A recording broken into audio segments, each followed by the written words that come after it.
Hello and welcome to this special edition of The Big Fight, coming to you live on the day when India finally ended its nuclear isolation. India has ended its nuclear isolation. The NSG has finally given that waiver a little earlier today. Now, what are the implications? What does all of this mean? Is India a winner all the way?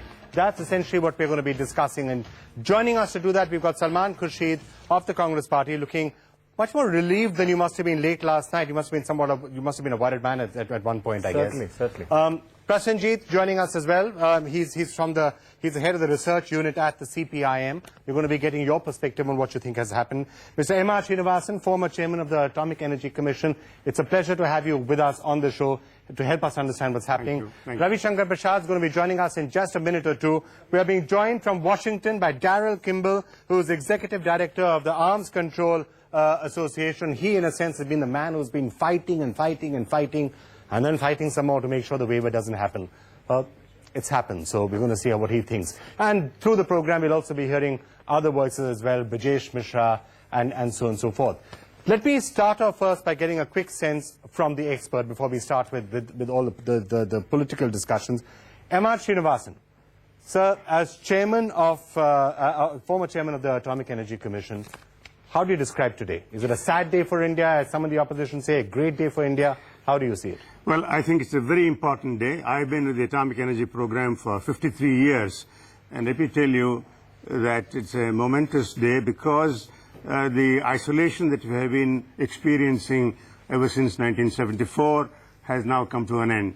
Now, of course, this doesn't mean that overnight we are going to start having large numbers of nuclear power stations running and supplying electricity.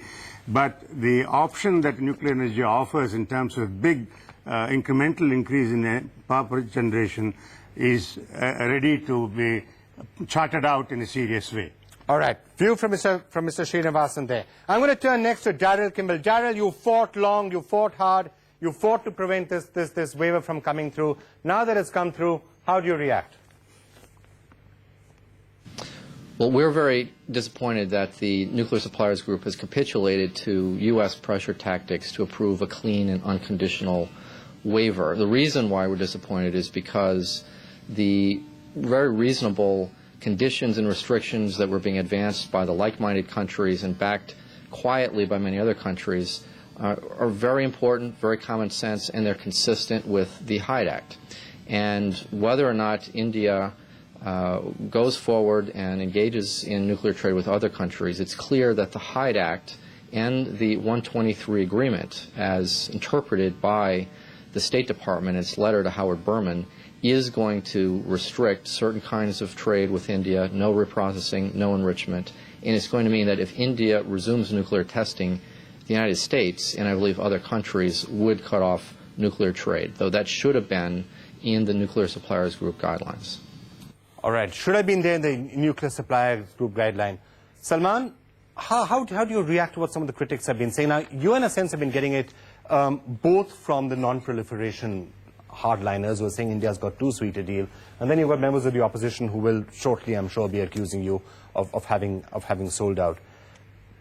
Tell us some of the thinking within the party over the last 2-3 days. Well, I think clearly we targeted a particular position that we felt was adequate and an honourable position for India. Also keeping in mind that there is a very strong lobby in the world, and they've been at it for the last 50 years on non-proliferation. You have to take their sentiments into account. When you negotiate, you don't negotiate only for yourself. You negotiate on both sides. You have to give and take. But it should be an honourable position. And I think today the wonderful thing is that our honourable position has been accepted by the world. All right. Ravi Shankar Prasad, the BJP's come out today and said what you've been saying for a while, this is a sellout, it's a bad deal for India. Would you like to justify that? Well, Vikram, my good friend Salman just stated honourable position for India. To what extent the position is honourable would be known when the fine print of the NSC waiver is known. But we have very serious apprehension. And let's be very clear, the BJP is for good relations with USA, but not at the cost of India's strategic interest. Today, Obama has stated that much of American assistance is being used by Pakistan in building up a kind of a war against India. We are with hostile neighborhood, for instance, China, Bangladesh, Pakistan. The right to test must be safeguarded at all cost. And our real fear concern is that what he just stated, American administration intimation to the Congress is in sync with that. Namely, Hyde Act is all paramount. In the event India goes for test, regardless of concerns, everything stands terminated. Can I ask you one question? Can I ask you one question? If you test today, are there consequences? Is India allowed to test today? That's a very good question.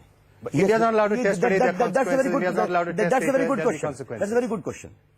If you go with the deal, you invest 4 lakh crores in having the reactors for 20 years period, and once you go for test, everything goes in water.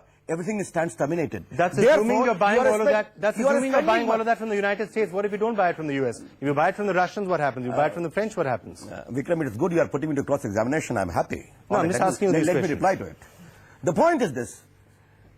The fine print of the Weber guideline will have to be seen. And I'm quite sure this Weber guideline would be in sync with what the Americans think about the whole. If it's not there, you'll withdraw your entire objection? No, come on. That is a very larger question.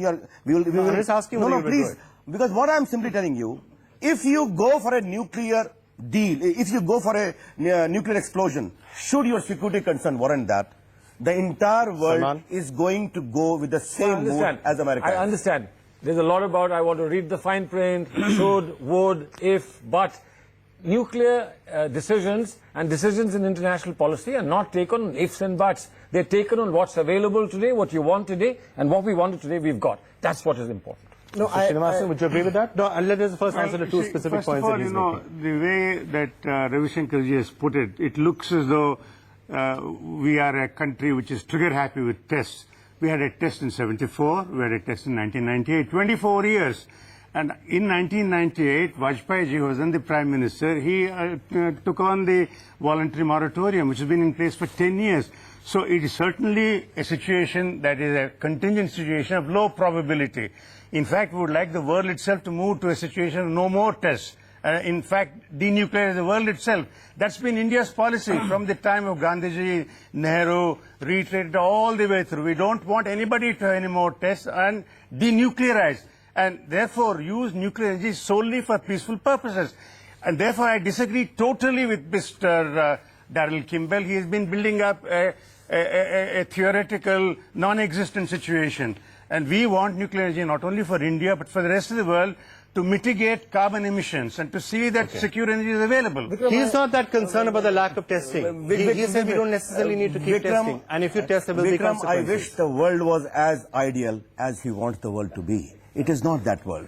Today in Pakistan... No, but please remember, just please remember... Will you kindly wait for your turn? No, just a minute. Sir, I must say something to you. Let me speak. What I'm simply trying to understand is, yes, I have full respect for him. He will have the right to reply to what I'm saying. My point is, today the right to test in a given scenario is a sovereign right of India. And the reason as to why we have... Still a sovereign right. Yes, the consequences will the be consequence is the deal you goes. Still have the right. So much of money goes. Everything goes. And that safeguard has not been properly ensured. I have got the entire reply of Bush administration to the Congress. I would like to just make a remark regarding this strategic... Committee Prasenjit, takes 2 seconds, Prasenjit. Yes, after the right, the left. Yes. You see, the point is this, that we have acquired enough competence after the 1998 tests and the computer simulation to be able to design a whole range of weapons that we require for the foreseeable future. So therefore, I do say with full knowledge of the issues involved that it is not something that we need to invoke just as a matter of, shall we say, exercising a right. Vikram, I can only say this. I have my highest regard for him. And for Mr. Kakotkar, who's the president, chairman of the Atomic, they're both saying the same thing. But they're your nuclear scientists. There are 10 equally eminent nuclear scientists and a strategic expert who differ with him. Okay?